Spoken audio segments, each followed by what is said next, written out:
Georgia Tech has mastered the transfer portal, and this season's record is evidence.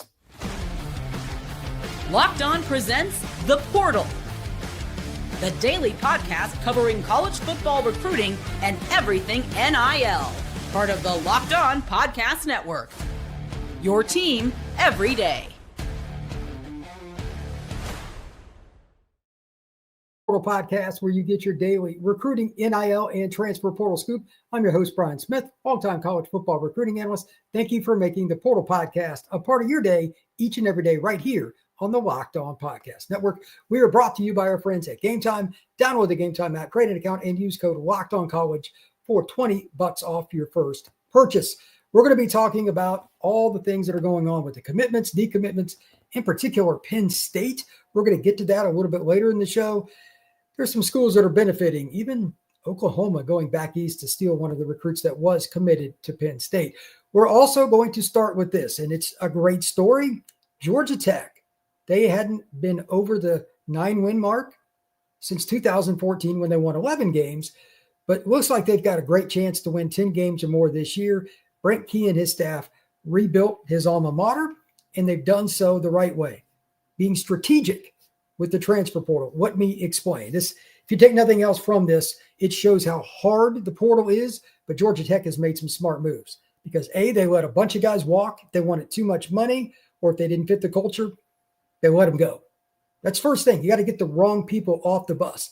Then they got the right people on the bus. Haynes King's in his third year at the program. He wanted to help commit himself to the Georgia Tech program, and he's basically a human battering ram on third and fourth down and short. But he's a better passer than people think too, and he's the leader. He embodies what the Georgia Tech program is about. And here's a great example as well. Somebody you may not know much about, Malachi Carney. He's played 449 snaps this year at right tackle. He's their starter. He was at South Alabama last year. Not exactly the mecca of college football. Just a big guy that can move people out of the way, play Georgia Tech style of football. Give him props. He's done a really, really good job. And to that end, he started every game. Nobody really knows when you take a kid out of that level. I mean, it's G5 or G6, if you will.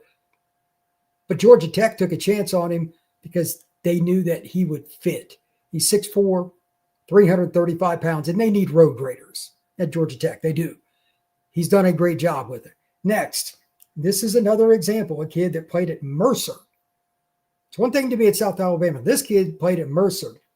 Braden Manley, he's a defensive end. He's played 248 snaps already in 7 games. 14 tackles, 1 sack. You say, Brian, that's not that great. He's a very good role player. He's not a guy that's dominant, but he gives them a lot of reps. He's a key contributor to them, and he's a guy that helps move the pile forward. Now, there are plenty of other guys. Don't get me wrong. Jamal Haynes and a whole bunch of other players are very good for them. And by and large, Georgia Tech has avoided the transfer portal because it's the smart thing to do.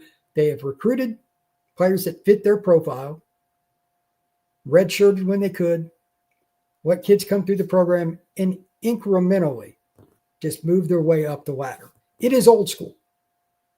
And then they've used the portal to plug holes here and there. Is it perfect? No. Here are a few stats for them, but it shows you why they can win. Again, this is an O-line driven program, a powerful, physical, downhill program, and they want to be that way against everybody they play. Rushing, statistically, out of 136 teams, that Ramblin' Wreck are 12th in the nation. 229.8 yards a game. That's power football. Haynes King is the accent, but they've got multiple running backs that are good. They use all kinds of jet sweeps, motions, to make it incredibly confusing, even though you basically know what's coming. You just don't know which direction. It is a hyperbolic view of the triple option in the spread, mixed in with some pretty good passing, as I'll show here in just a second. And just to show how good they are as a rushing football team, third downs, they're 50% this year, 16th in the nation, 47 out of 94. Running plays, 20 or more yards, Georgia Tech 6th in the nation. You know they're going to run the ball. They're finding the right players. How do I know that? They have 19 runs of 20 or more yards. 30 or more yards, they have 8. That is 9th in the nation. 20-plus passing plays. This is where I thought they would really drop off. I did. I was wrong. They draw people in, then they throw it over their head, and they also have guys breaking tackles and making plays. 26th in the nation with 31 passes of 21 or more. That's pretty good, or 20 or more. 30-yard passing plays or more. 26th in the nation again. They've got 14. For a team that's known as downhill, that's pretty impressive. They execute. Now, is Georgia Tech as NIL rich as some of these other schools? Probably not. Probably not. If you look at their defensive numbers, they're not that great. They're okay. They're like 88th or something like that in run defense, 61st in pass defense. They're okay. But they help manage the game with their run defense. They really try to make big plays when they can. They win close games because they have seniors, juniors, fifth-year seniors. They win with their system, and they master the portal without mastering it by throwing a ton of money at it. A lot of schools could really use Georgia Tech as an example of how it looks and why it can work. It's a pretty good study, and to be honest with you, they've taken kids out of the P4. They take a kid out of Mercer, like I just talked about, a defensive lineman out of Mercer that's been a consistent player, and an offensive tackle that started every game out of South Alabama. Brent Key and his staff deserve a lot of credit. Unfortunately for him, I don't think Buster Faulkner will be around much longer. He'll probably be a head coach somewhere soon or go to the NFL as the OC, but they've mastered what they have with the talent they have. Good for them, man. It's really awesome.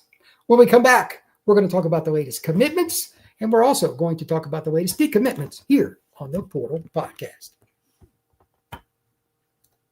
Today's show is brought to you by our friends over at FanDuel. Right now, with the NBA being back, there's no better place to get in on the action than FanDuel, the official sports betting partner of the NBA. Even if you missed the start of the game or want to ride the hot hand, FanDuel has live bets on everything from who will score next to fourth quarter comebacks. Plus, you can even combine your live stats into a same-game parlay for a shot at a bigger payout.